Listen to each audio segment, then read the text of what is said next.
Megastar, power star, super star, rebel star, Tollywood star, Kollywood star, Bollywood star, Mollywood star, Sandalwood star, ఏ star లేకుండానే, అసలు ఏ actor లేకుండానే ఒక animated movie ఎలాంటి అంచనాలు లేకుండా విడుదలై బాక్సాఫీస్ దగ్గర ప్రపంచనం సృష్టించింది, ఇంకా సృష్టిస్తూనే ఉంది.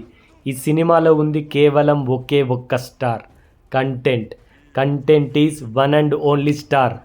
విజువల్గా వండర్స్ క్రియేట్ చేశారు ఈ చిత్రం యొక్క makers. Animated but beautifully elevated.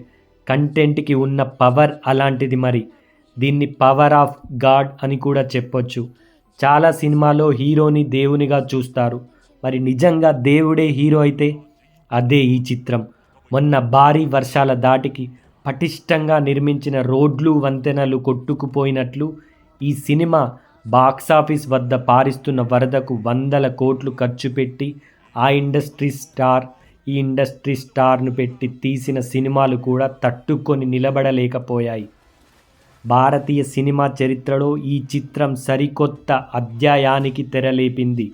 ఒక యానిమేటెడ్ మూవీ కూడా సంచలనాలు క్రియేట్ చేయొచ్చు అనే నమ్మకం కలిగించింది చిత్ర దర్శకులకు, నిర్మాతలకు.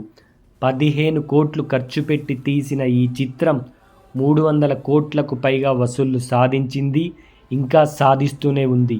ఈ చిత్రాన్ని థియేటర్లో బిగ్ స్క్రీన్లో 3Dలో చూస్తే ఆ ఎక్స్పీరియన్సే వేరబ్బా.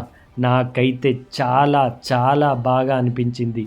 ముఖ్యంగా పతాక సన్నివేశాలు మనల్ని లేచి నిల్చొని చప్పట్లు, విజిల్స్ కొట్టేలా చేస్తాయి.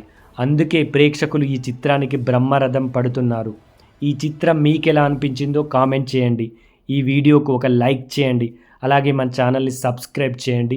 నరసింహస్వామికి జై.